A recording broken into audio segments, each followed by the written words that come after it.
Ahora, quizá tenemos que ver cuál es el costado negativo de estas cuestiones, y es precisamente no haber podido articular consensos políticos adecuadamente respaldados por las mayorías en un proceso propio de una república moderna. En definitiva, vemos una época convulsionada donde cosas que requieren largos periodos de maduración no se pueden concretar porque son interrumpidas bruscamente, ¿no? Pasó lo que todo el mundo conoce como un boom petrolero, de acuerdo, la propaganda oficial instando al pueblo a acompañar, a vencer en lo que se llamó la batalla del petróleo.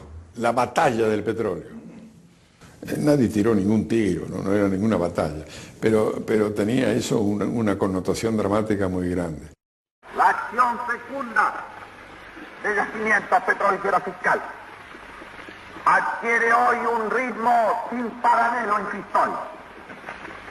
En 1959 se ha producido un 30% más de petróleo que en 1958 y en 1960 casi se duplicarán las cifras del año que termina. En pocos años habremos extraído más petróleo que en el medio siglo transcurrido desde los primeros sondeos. El hombre argentino ha ganado definitivamente la batalla del petróleo y ganará muy pronto las batallas del acero, de la hidroelectricidad, de los caminos y del transporte. Las cifras de producción de petróleo correspondientes a los 3 primeros meses de 1959 señalan un éxito admirable. Sin incluir el petróleo extraído por las empresas contratistas, lo obtenido por YPF alcanzó de enero a marzo a 1.528.256 metros cúbicos y se superó en 379.599 metros cúbicos la cantidad extraída en igual periodo de 1958, lo que representa un aumento del 33%. El número de pozos perforados en el país pasa de 340 del año 1957 a 1.623 en el año 1961, resultando en una producción petrolera que se triplica y la del gas, que con la construcción de nuevos gasoductos se cuadriplica. En 1963 se logra, efímeramente, el ansiado autoabastecimiento petrolero. La producción de petróleo aumentó como nunca en términos cuantitativos. Y eso hizo triplicar la producción en 3 años. Petróleo, acá empezaron,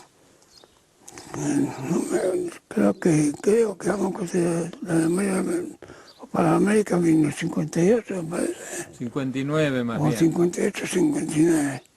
Acá, pero ya había 15 pozos que había hecho YPF.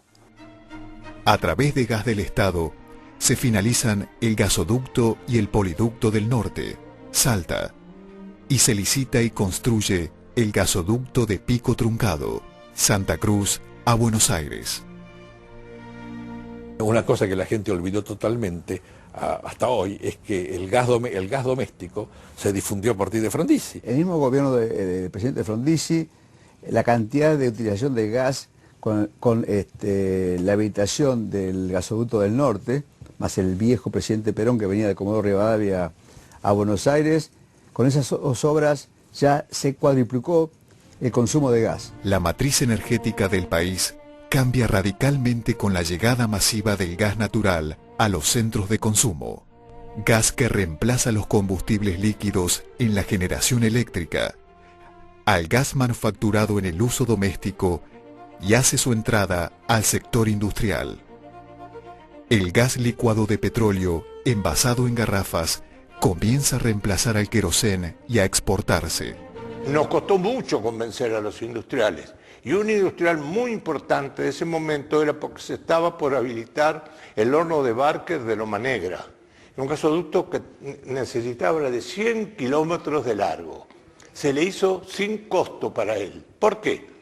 Porque iba a consumir él solo tanto gas como la ciudad de Buenos Aires. Que suponía, desde luego, fundamentalmente un enorme esfuerzo en inversión. Las cañerías cuando empezamos, ya algunas de ellas tenían hasta 50 años de antigüedad y eran aquellas cañerías de hierro fundido que se hacían de piga y de enchufe con esa junta. Y esa junta a veces estaba frente a las eclisas de la vía de los tranvías que estaban bastante mal. Entonces los golpes de las ruedas ahí repercutían en la cañería y lo iba separando y empezaron a haber pérdidas muy importantes.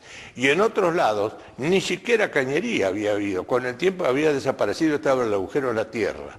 Entonces tuvimos que poner 500 kilómetros de cañerías nuevas, que son las que en este momento están en función. Porque gas licuado, o sea lo que se conoce como gas de garrafas y gas de cilindros, estábamos vendiendo 70.000 toneladas por año y pasamos a vender 250.000 más.